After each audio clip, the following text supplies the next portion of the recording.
Hi, Annabel. Welcome back to the podcast. Hi, Shireen. Thank you so much for inviting me back again. It's so good to be here. I'm so happy to have you here. And we did have a conversation a couple of weeks ago, and we're going to dive a little bit deeper into some of the topics we did get into. And I think that it's going to be so beautiful to listen to your wisdom again. I'm really happy that we're connecting today again. Thank you so much. No, I love speaking with you, so it's great to be here again. Thank you for being here. And for those maybe that haven't listened to the first episode we did, if you want to introduce yourself first and what you do, and we can take it from there. So I'm Annabel Du Boulay, and I'm founder of the Avalon Rose Chapel here in Glastonbury in the Summerlands. And I have 30 years experience academically and experientially in goddess spirituality, and specifically looking at Gnosticism and that interplay between goddess paganism and the rose lineage, and then looking at how the patriarchal church manipulated and distorted those true teachings in order to control women in society. So I specialize in stripping back those layers of patriarchal distortion and getting to those original teachings, which I think is what we're going to be focusing on today. I love that. And it's really something that on your path, when you start discovering, it's so beautiful, because for me, it's like, I would say like each month, each year, like one petal or one page opens up and there's so much to uncover. And I'm just like right now, I feel like with the start of this year, been very drawn to Gnosticism and also these ancient teachings and how they also connect to, so we don't even know how far back these lineages go. So it's very exciting. And I want to ask you, like, maybe some people who are listening in now, and since you have such a long academic background within this, maybe some people have heard about Gnosticism, for example, but don't know exactly what it is and who they were, and what from your studies and your perspective and your experiences, how would you describe it? So I teach a workshop on the early Christian Gnostics as part of my Avalon Rose Priestess training. So if I just share some of those teachings with you, and then it will help to put it into context sort of historically as well. But the early Christian Gnostics were the original Jewish Christians at the time of Christ and following the crucifixion. So there was a group of Jewish Christians in Jerusalem who were led by James, who were persecuted, and they fled to Alexandria. And it was in Alexandria that we had this incredible melting pot of Egyptian mythology, of the Hebrew mythology, and of the Greco mythology. And they actually coexisted in this amazingly harmonious way. So there was this incredible weaving of all these different mythologies, but they all have their same roots. So when I teach the path of the rose lineage, I can literally track the mythos from ancient Mesopotamia through ancient Judaism, ancient Egypt, and then the ancient Greco-Romano. So we see all these traditions that share the same origin, coming together in Alexandria in those first 3 centuries AD. And there the focus was very mystical, very esoteric. And it's only in the 4th century AD that the patriarchal church, the Orthodox Church, begins to eradicate these early Gnostic Christian teachings, and specifically to eradicate Sophia. So Sophia was their primary goddess, the divine feminine, known as the mother of the universe. And she plays an essential part in early Christian Gnostic mythology.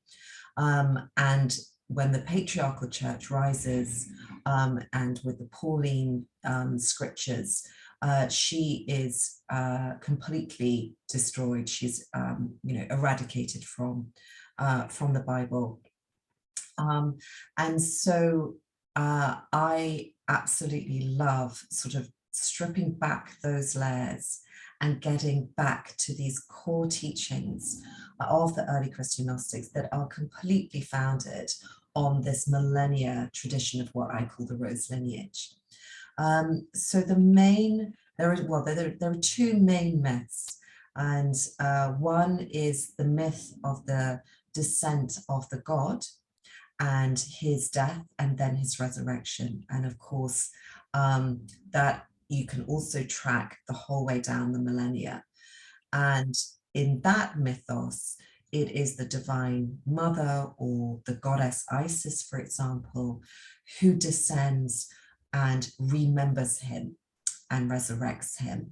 And so this is literally just about to be played out in the resurrection rites, which are the foundation of the Paschal rites of Easter. And then the other mythos is about the soul and its return to what they call the pleroma. So the myth of Sophia, which is really the core myth, is the metaphor for this. So this is the belief that between lifetimes, our spirit or our oversoul dwells in the interlife, and that's known as the pleroma in Gnosticism. Other people might call it heaven. I love to call it the Rose Garden of Eden. And at that point, Sophia and Christ are united, as typically in the mythology, they are always sister and brother, but also bride and bridegroom. And this is where later we get this idea in Christianity of the three Marys playing these different roles of the mother, the divine mother who births the sun god, and then Magdalene as the lover who becomes his sacred bridegroom. And then we have the other Mary who is in the role of the aunt and the wise woman, really. So we have this kind of triple goddess energy of the maiden, lover, mother, crone. And in this myth of Sophia, she then descends to earth. So that is her incarnation. And this is the fall, the descent, the separation from source and from our soul. And typically she is personified as a prostitute, as a widow, destitute on the streets. This is a metaphor for our egoic journey when we are separate from our soul and from source, when we've forgotten who we are. And it is Sophia's path and our path to awaken, to become conscious that we are a soul and that we are at one with source and our soul. And it is our journey to return to source. And we do that through the spiraling mythic descent and ascent of life, through all the challenges that we face, because it is through the dark nights of the soul that we find not only the light of Sophia, but the light of our own inner wisdom. And each time we do that, we come closer and closer back to our essential self, our soul and source. And so eventually she returns to Christ, to her bridegroom in the pleroma, and they perform the sacred marriage. And it's from their sacred marriage that they give birth to the divine magical child self. And so in this aspect, Sophia and Christ are two parts of ourself. So they are our spirit and our soul. And when they come together and create that sacred marriage, we give birth to our divine magical child self in the next spiral of life. And when you look at Jung's interpretation of this, he theorizes that this divine magical child self is our soul, is our essential self. And so I work very deeply with this archetypal journey of the sacred marriage, the descent, the ascent, and then the sacred marriage once more, and then the birth and the return to that divine magical child aspect of us. And so this really is the blueprint for our soul's journey. And for me, these ancient teachings that are founded on this much, much older pagan mythic tradition are teaching us the path of gnosis. And the path of gnosis, which is self-knowledge, is not a left brain, academic, learned or taught knowledge. It is gnosis. It is the gnosis, the wisdom that we gain as unique individuals from our own unique path of experience. And this is, of course, why the church, the patriarchal church, had to eradicate this philosophy, which in philosophy comes from the Greek word philosophia, a love of Sophia, a love of wisdom, because it was a direct threat to their ability to control us.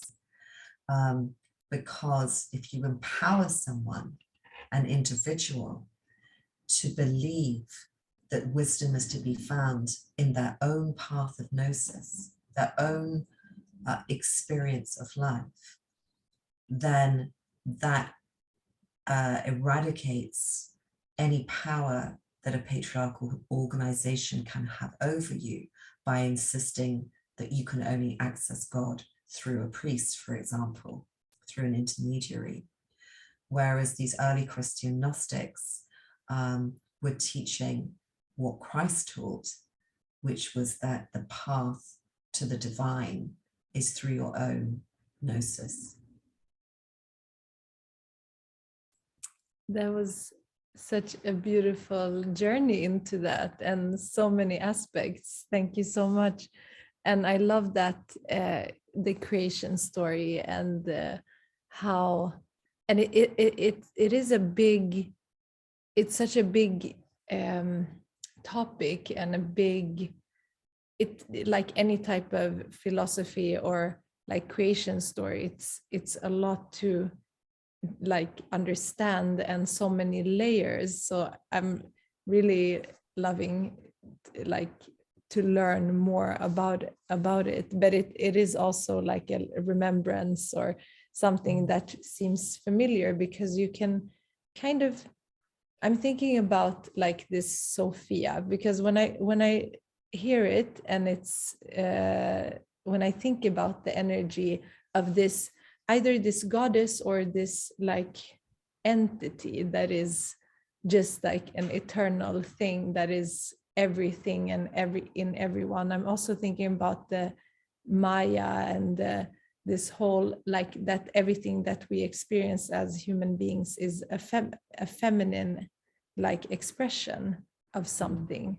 And it's like reoccurring. And then when we go back further, like you said, and also since I'm really drawn to Ishtar and the stories from that part of the world, and where like my physical body and DNA is from, I really love how when you start studying that, things become clear, that there's a pattern, because how I see it is that in those stories, like there's obviously deities and star beings that come down, and there's so much that's happening, and it's being like recorded in some way. And the mythologies are showing always these dualities between like light and darkness, or like good and something that's trying to control us, right? And how this becomes shifted all of a sudden, right? With the serpent, which is so like sacred wisdom, and then that becomes something like, it's so clear when you really get to see the whole picture. It's so clear that there's something that has been that did go very wrong in a way, and where something got very like misinterpreted. And then also when you look at Ishtar's stories or Inanna, it's how they shift from being like very feminine empowered to becoming more and more masculine dominated as the time went, right? Yes. And how her this honoring of the feminine started to decline. So there's also like a very parallel thing happening around that time.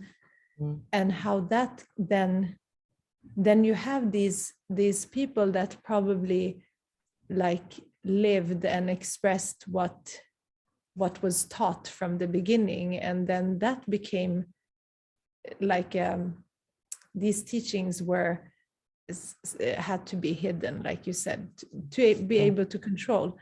And when we look at how society went from that time and forward, was like this incredible imbalance between the feminine and masculine in every aspect of society. So, and we are still in it, because even though we don't have a church controlling, something I think that we forget here in first in Europe, because the colonialization of this type of overtaking of the mind, it started for such a long time ago. Here in Sweden, at least 1,000 years ago, when you couldn't anymore practice what your ancestors practiced. So that's a colonialization as well.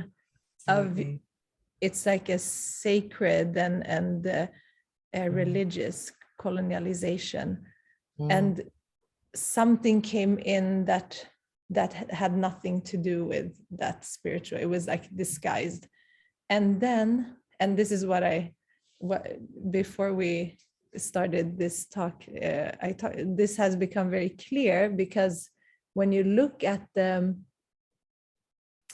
these ancient Viking sites, for example, and you see that clearly something else has been understood here, and that this is of course people will then turn away from that which has colonialized, and we become secularized instead. Which has been so, of course, because you in your body, it doesn't feel good to have a religion anymore, or to be a part of that at all.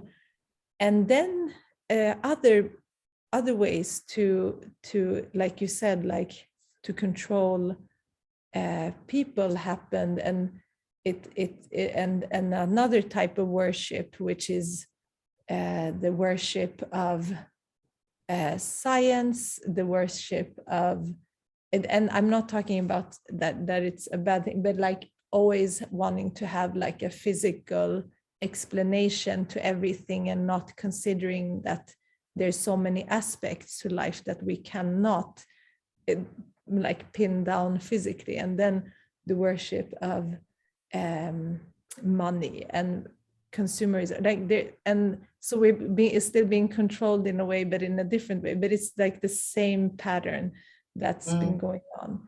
And then we forget the indigenous ways, and we forget the indigenous beliefs and thoughts, and that's why Mother Earth is in this state right now. And also this wisdom is held also a lot by women, and when women have been suppressed, a lot is being lost. So I just find it so interesting. And now like Gnosticism is coming back in a way, I feel like, and it entails so much. Absolutely. Yeah, I agree with everything you've said, Shireen. And it's very interesting when you look. I mean, I remember studying the secularization of the UK, back when I was doing my PhD research. And some people will use that as an argument to say, well, the church doesn't have any power now, so it doesn't matter that it's so patriarchal. And that for me is not a valid argument, because when this really came home to me, well, the first thing was when I was 19, studying my BA degree, and I'd read all the Greek myths, and then I was studying the medieval Christian mystics. And that's when I picked up the phone and called my father and I said, why is God male? And that was sort of the beginning, really. But it was when I had my daughters. And so when I had Sophia nearly 23 years ago, and, I would take her to church, and all you would hear were the male pronouns, God, Father, Son, he, him. And as a mother, I began to think, what is that doing to my daughter's psyche? That she and her gender that she identifies with and is born into has absolutely no representation in this religion. And that's when I really felt unable to bring my children up within a Protestant church. But what was very interesting for me is that I always had Latin boyfriends when I was younger. And of course, they were Catholic.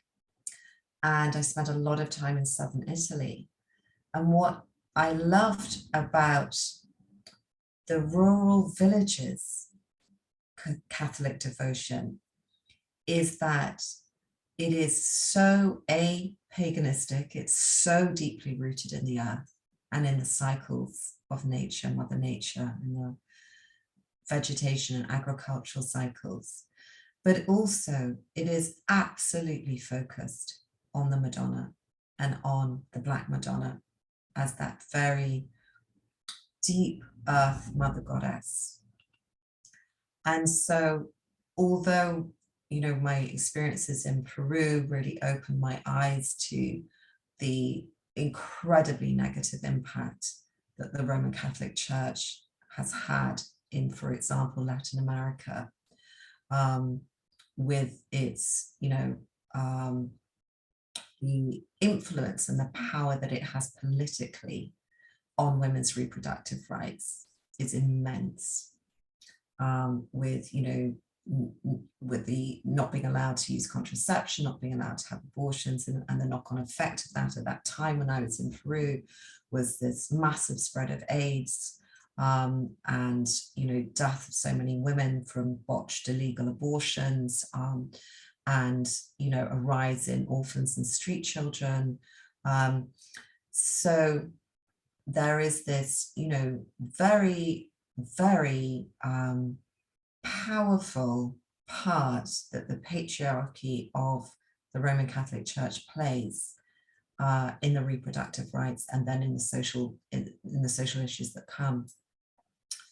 However, when you actually experience the people's devotion through Catholicism of the Madonna, that's when you realize that it doesn't matter how much the patriarchy of the church tries to eradicate and control the divine feminine and women, the people crave her and are in complete devotion to her. There is nothing more moving than seeing a village of very strong alpha male Italian men on their knees in devotion to the Black Madonna or to the Madonna. And so, I just find it fascinating, really, just looking at the politics of it and looking at a secularized state like the UK and then comparing it to, a deeply Catholic rural community in southern Italy, for example, and how there is just this primal need within us to worship the divine feminine that is stronger than any patriarchy or patriarchal religion can try to control. Yeah, I really agree. I really love being in those churches because And even here, like, it's not very common to see Mary depicted in the churches here, but sometimes you see something and it's so beautiful and it balances it out. But it's very, you know, when you go into one of those churches in southern parts of Europe, you see that there's so much left of the magic and the, like, the original, like the what it was, what everything grew from. It's, I mean, this wasn't invented from nothing, because this is traditions that have been for so long. And then I'm thinking, how can one not worship that aspect? Because imagine when you came out from your mother, like that, the worship of, you know, the eye gazing, the breastfeeding, like it's a remembrance back to that mother, but also like the great mother. So that's why there's been so much, when we're in balance, then the feminine has been very much suppressed, and things are definitely still needs to change in the world. And like you said, when you cannot anymore control female sexuality, then you start to, in legislation, to control what she can do still with her body through abortion laws and things like that. To again tame, right? Why would they? It's a taming again, like yeah. It's a total suppression. It reminds me, when you're saying that, do you remember a few years ago when in the US, and there was that photograph of that table surrounded by men making that decision on women's reproductive rights? And I mean, that just made me really raging. And you know, this has to stop. This is absolutely ridiculous that a group of white patriarchal men dictate the reproductive rights of women. How is that even allowed to happen?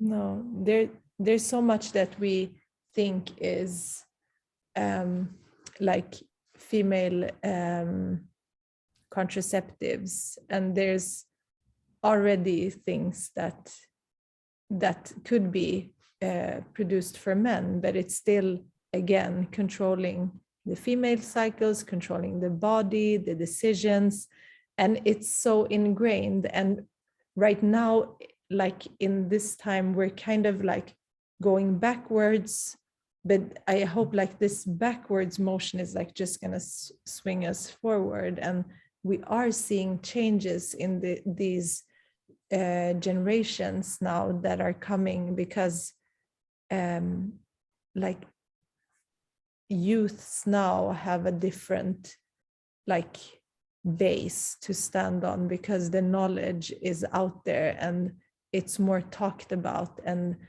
everything with gender is being discussed in a way that it wasn't before. But and maybe that's why also this new something that's been going on for decades now is opening up, and it is the path of goddess worship, and it is the path of like opening up, and even men are joining in on that. So it's not only women, like, and that's also beautiful that it can be both, and to be inclusive in that way. I feel like a lot has happened just the past 10 years when it comes to like questioning why. Maybe that's why it's not attractive anymore, because it is clearly an imbalance. If you go to a church and listen to something and it's only like one aspect, and you don't feel like you can relate to it in a way. Because I've really seen in a vision where I felt like just in the topic of Gnosticism, and you know, Jesus and Mary Magdalene, for example, which are like, could be a physical incarnation of this energy that you're talking about, and how they merged together, and also Mother Mary, and that also formed like a trinity in a way, like these three different aspects. But still, I felt like Mother Mary was still the one that birthed, which had held a very strong place in that trinity. And I really loved when I heard Swami talk about this as well, because we're speaking about it like this, but this is something in other cultures. Of course, there's the divine feminine in Hinduism, and in so many those that have kept their beliefs and their mythologies and their stories intact, like in Hinduism. It is the divine mother. There is this cosmic womb that births everything. And he said, well, you would never say that God the Father would lay down and birth all of universe. You would say it's the goddess, the mother that birthed, right? It makes more sense when we look at it that way. But I'm also wondering with Gnosticism, so there were texts that were hidden, and that had a huge impact on the way the religion was played out. And how, in your understanding and what you've studied, like, what do those texts bring that were like unveiled in just recent times? So there was the Nag Hammadi Library that was found, which are all the very early Christian Gnostic texts that were suppressed originally by the Patriarchal Church. So they were found, and they are incredible. And so you have the Gospel of Thomas, you have the Gospel of Mary Magdalene, and one of the texts that I work with very deeply is called the Sophia of Jesus Christ. And this is where they set out this sacred marriage. So there are 4 people in this myth. There is God and his consort Sophia, and they perform the sacred marriage, and they give birth to an androgynous being called Christ, who is both male and female, and his male aspect is Christ, and his female aspect is Sophia. So that is the origin. The origin of Christianity is in that myth, that there is a divine God, Father God, a Mother Goddess. Together, they come together in the sacred marriage, they give birth to the divine child, who is both female and male, Christ and Sophia. And so that's what we need to return to, because that is the sacred marriage. That is the union. And obviously we live in times where people don't necessarily identify with a specific gender. And so we just have to be very careful when we're talking about male and female, men and women, that really this is about the masculine characteristics and feminine characteristics. So it goes beyond gender identification. And I think that's very, very important, to recognize that, especially for teachers like me who work very deeply with the sacred marriage, which can sound very heteronormative because you're talking about goddess and god, male, female, but actually these are qualities and characteristics that are in all of us, and then we might, as an individual, identify with some of them more strongly, regardless of what gender we identify with. But that is the origin myth. And then, of course, the patriarchal church came along and they just destroyed Sophia, and they just took God and Christ from that myth. And the mother goddess Sophia and the daughter aspect of Christ, who is Sophia, were eradicated. So one of the most powerful things to do is to explore what's known as the underground stream. I love that phrase. The underground stream is how these teachings survived. So they survived through the Holy Templar Knights, through the Cathars, and then through the Gypsies, which was amazing. So they wove them into the tarot, and then they traveled all over Europe. And so the Gypsies were an amazing force of keeping these hidden esoteric teachings alive for us, all hidden in the codes. And then we see them in the tapestries that were woven. So I'm very blessed to have one of those tapestries that used to hang in my family home, of the dame and the unicorn, La Dame and the unicorn. And they are of Magdalene in the Rose Garden of Eden. And so the one I have is Sight, and you have the unicorn with his hooves in her lap, and that is Christ. And his hooves are in her lap, in her yoni, for a reason, because they're performing the sacred marriage. And so we are so blessed to have these esoteric traditions and alchemy that have kept all these mystery teachings alive, and you find them woven in all the Arthurian legends and the Grail mysteries. And that's a real passion of mine, is exploring the underground stream. I especially love working with the tarot, with the Grail mysteries, the Templar Knights, Rosalind Chapel, I feel deeply connected to on that soul level.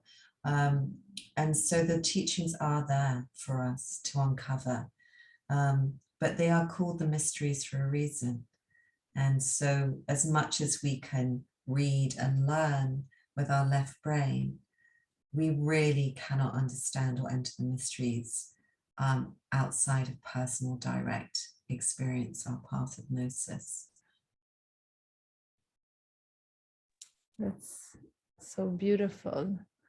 And I'm thinking that the studying of the texts, I mean, in yoga, there's different paths into enlightenment, right? Or like yogic paths. And one of them is jnana yoga.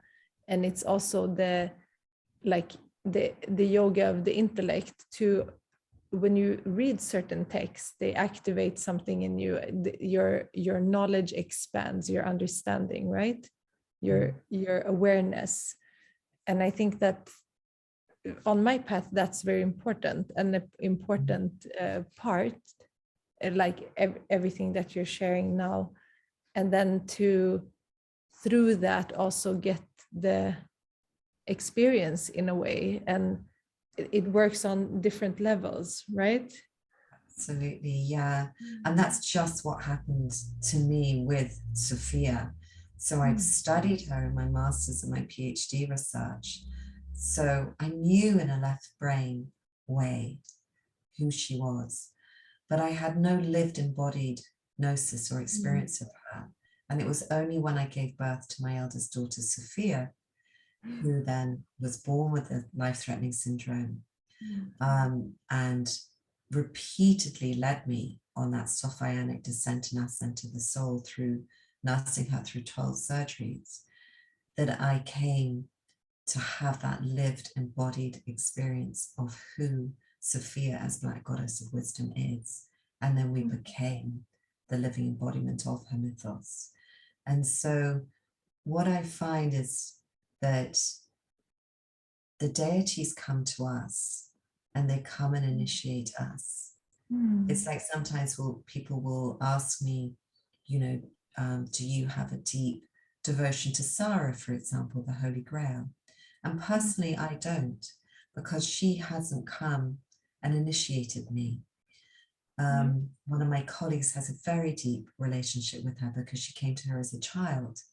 And but for me, it is my deepest devotion is to the deities who have come to me and initiated me. And then that becomes your gnosis, your wisdom to share with others. And so I think it's really important when we want to come from a place of deep integrity as teachers, and way showers and guides, that we are only sharing the lived embodied wisdom from our own path of gnosis, that we have gained. Yeah, I really agree, and I feel like that's so important, because if we are trying to push everything forward and we're still living in that masculine or like patriarchal state to be effective and to have a goal with it. But what I've seen in my path and in many others, and as in yours, is that you get initiated through a lot of the experiences that you have, and it doesn't mean that you cannot have it unless you go through it's very unique for everyone. And when you are feeling drawn to something, there's a reason for it, and it feels natural. And it was like the first time I can't remember if I've been twice or once to Glastonbury, but when I went, that the very first time, I ended up being there. It was very last minute. It was like booked maybe 2 days in advance, and I didn't know, but it was the celebration of Mary Magdalene's feast day when I was there in that particular week, and I was there on the 22nd. And I know that's a Catholic, it's a Catholic thing, but the energy was felt in the town and all of that. So that was kind of also like a initiation after that, and I didn't know so much about her story. And then I read, of course, afterwards and had my own experiences with it. So also maybe in different times in life, different energies come into our lives. I mean, I felt like Ishtar came in for me exactly when I started my own journey that's been going on for years. And before that, other types of energies as well. And but then there's a connection in a way, and you kind of know which, like we talk a lot about the Black Madonna and the Dark Goddess and all of that. It's the same energy. I think that everyone has their own type of embodiment. If you're called to work with the goddess or with deities in this lifetime, you kind of have a vibration that you work with. And some of it can, because there's also, just if you look at the Hindu goddesses, for example, you have Kali is so different from Lakshmi. And in the Celtic and in the British or the English teachings, and in Glastonbury, there's the different goddesses for the different times, the wheel of the year, and that energy is so different from, I mean, the winter solstice to the summer solstice embodies a different face of the goddess. It's more like a different facet. But I feel like the path that we're on, the energy is kind of the same, and we have had this initiation that you spoke about, that it comes to you and maybe right then you don't know why, and then things unfold, and there's so much to discover there. So it's really interesting, and I really love that you did your whole PhD and research on Sophia. And did her stories also get a little bit twisted with time? Or like if you look at those original texts, because I thought I heard that also it was it that the stories around her also changed with the patriarchal system. Is that right? Yes, I mean, well, really, they just, I mean, she doesn't exist in the Bible. So she only exists, for example, in the Song of Songs, when she says, I'm black and comely. That's Sophia, black goddess of wisdom, but she's not named as Sophia. And when she is referred to, she's referred to as God's wisdom. So she's not a being in her own right. So she literally gets completely eradicated. But something I love studying is the fairy tales. And so Sleeping Beauty, for example, is a classic later embodiment of her story. And so, of course, there's the patriarchal spin on it, which is that we have this damsel in distress who can only be awoken by, Prince Charming. But of course, what that is the metaphor. So it's the anima is sleeping. She's hasn't awoken yet to her divinity. So she's in the unconscious sleep of egoic life. And the part of her that awakens her is Christ, is that her, which is the embodiment of her soul living in the pleroma. And so that's another thing I love doing, is stripping back the patriarchal layers and fairy tales and actually getting to that origin source. So when we know her mythos, we can find it in all these hidden aspects. And yeah, that's what I love to do, and just to bring her back into the world. She is just the most powerful source of light, of hope, of inspiration that shines within the dark. And I think her light is just growing stronger and stronger and stronger. Or perhaps it's that it's just becoming more visible because it already is there. It already is all powerful.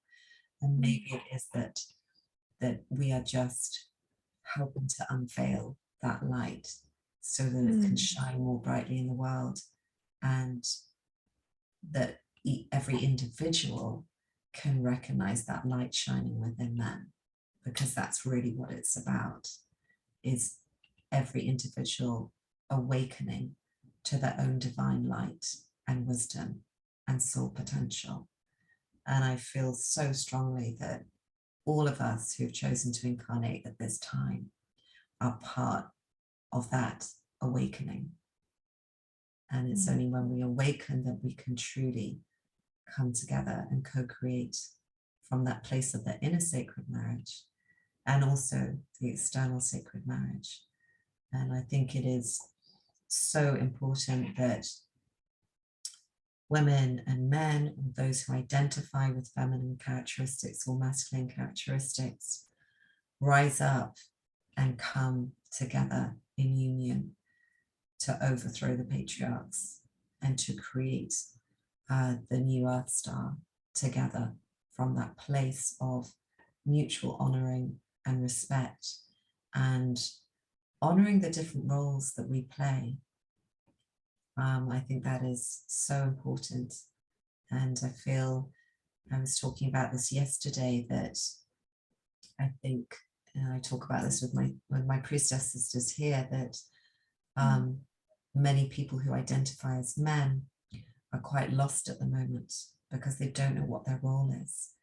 They want to support women and they want to be a part of the co-creation of the new earth. But how do they come into their full embodiments as the hero warrior without having power over the female or those who identify with more feminine traits? And I do a lot of work, and I know other priestess sisters do, around calling back the hero warrior, really, because it is in the myth, it is Isis who at this time of the resurrection rites, it is she who descends into the deep to remember her king Osiris, to gather his fragmented parts, to bring him back to wholeness. And she is the one who gives his potency back to him so that they can conceive the divine magical child self, Horus, will be born at the next winter solstice.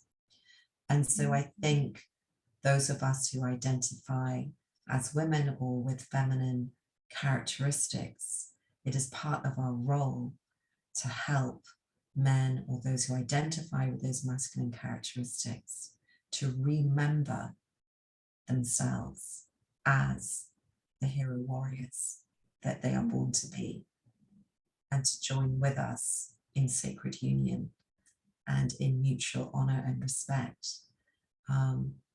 as healthy kings and queens. And that is the only way that we are going to overthrow the patriarchy and rise up and create a new earth together that is founded on those values of mutual respect and love and honor.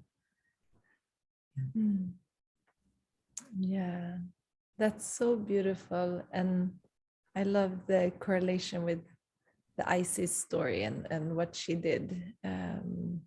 Very beautiful and so true.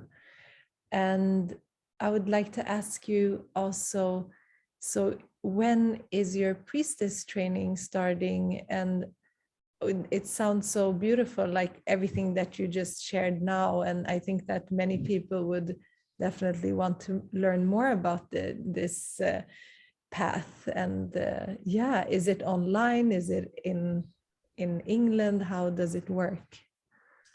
So I run the Avalon Rose Priestess training, and that is a 10-month online training from every year. It runs from August through to June.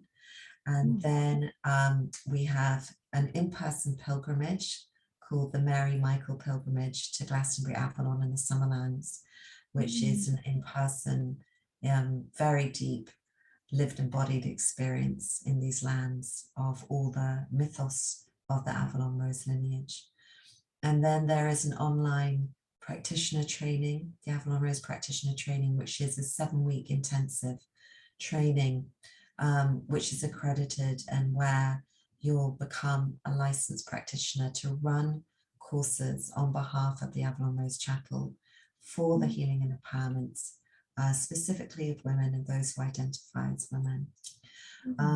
And then I have a pilgrimage to southern Italy, to the land of the Black Madonna, and specifically in Sicily, which is one of my soul's home.